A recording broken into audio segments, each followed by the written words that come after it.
वाले और 3 दिन में 4 दिन में सभी 550 लोकसभा के प्रत्याशियों के चयन की प्रक्रिया केंद्र सरकार हमारे पार्लियामेंट्री कोड उसको पूरा कर रहा है।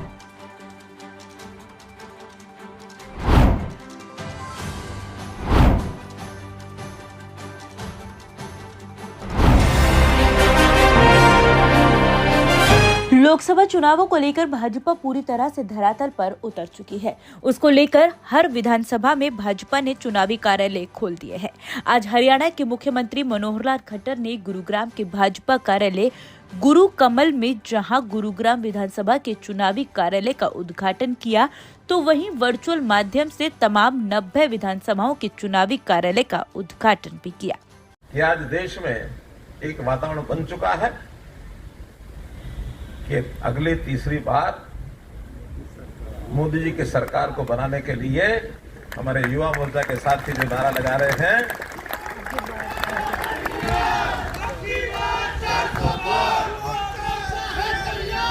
युवा मोर्चा है तैयार, अब की बार 400 पार। तो मित्रों, कार्यालय जब उद्घाटन हो रहे हैं तो ये मान करके चले, कार्यालय तो हमारे पहले भी चल ही रहे हैं। आखिर गुरु कमल या जहां भी आज कार्यालय का उद्घाटन हो रहा है वो कार्यालयों के अंदर भी हो रहा है, कुछ जगह नए स्थानों पर भी हो रहा है। कार्यालय तो पहले भी है, ये आज नए सिरे से उद्घाटन का हम जो कार्यक्रम कर रहे हैं तो उसका हेतु क्या है? उसका हेतु ये है कि सामान्य दिनों में कार्यालय की भूमिका थोड़ा पार्टी के नाते, पार्टी के मजबूती के नाते, जहां अपने जनप्रतिनिधि होते हैं उनके साथ मिलने के नाते बैठ करके हमारा काम, सरकारी काम, नगर निगम का काम, केंद्र सरकार का काम, इसकी चर्चाएं ज्यादा होती है। लेकिन जब चुनावी कार्यालय का उद्घाटन हो जाता है तो इसका मतलब यह है कि आज से हमारे उस काम को जो पहले से चल रहा है थोड़ा बहुत चलेगा, उसमें दिक्कत नहीं, लेकिन आज से शुद्ध रूप से चुनाव की जो पद्धति है उसके ऊपर हम काम करना शुरू कर देंगे। नए वोट बनाने से शुरू होता है, जो वोटर है उनको संपर्क करने की बात होती है। थोड़ा साइड हो जाओ। जो वोटर लिस्ट में आज वोटर नहीं है उनको वोट कटवाने की बात भी होती है। फिर प्रचार के लिए चुनाव सामग्री की बात होती है। चाहे चुनाव अभियान में अन्य प्रकार के विषय हैं, सोशल मीडिया है, डोर टू डोर कैंपेन, ये अभियान शुरू करना है।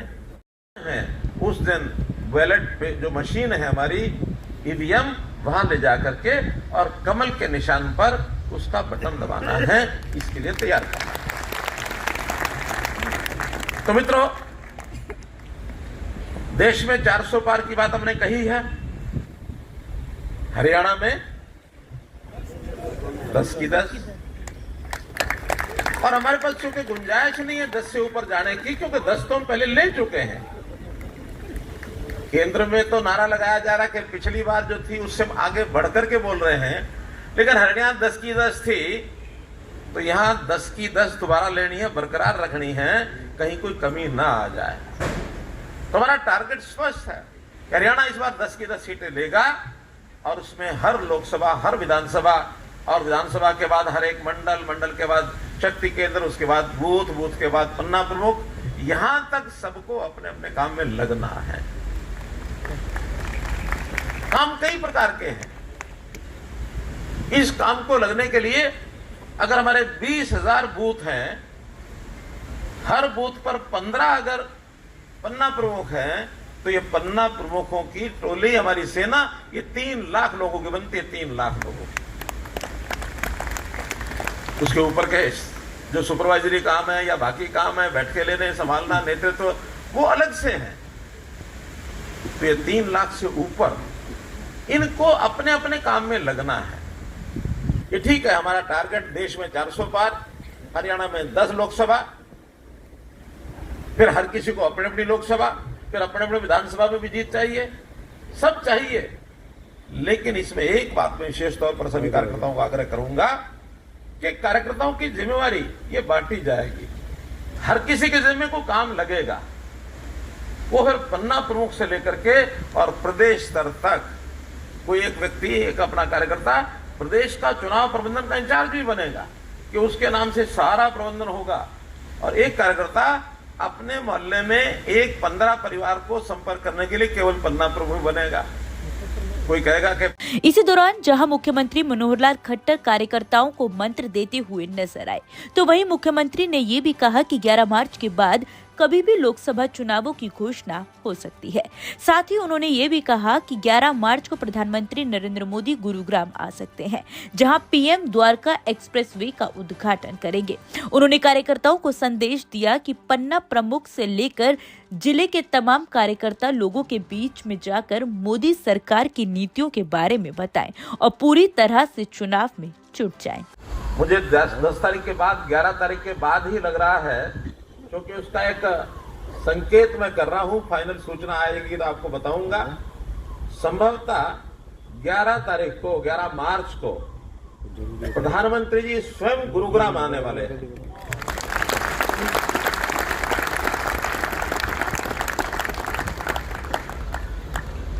और उस दिन संभवतः अगर डिपार्टमेंट की ओर से सब चीजें क्लियर हो गई तो द्वारका एक्सप्रेसवे उसका उद्घाटन होने वाला है।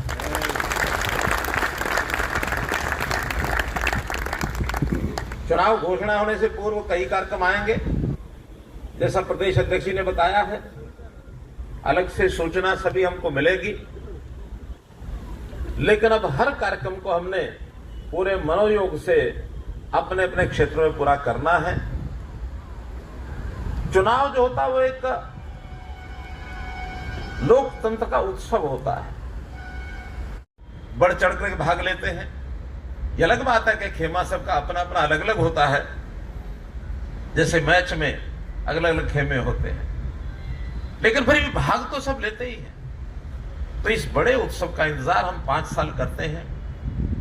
5 साल में लोकसभा का भी चुनाव आता है, 5 साल में विधानसभा का भी आता है, 5 साल में हमारी स्थानीय इकाइयों का भी आता है। तो इस उत्सव की तैयारी करनी होती है।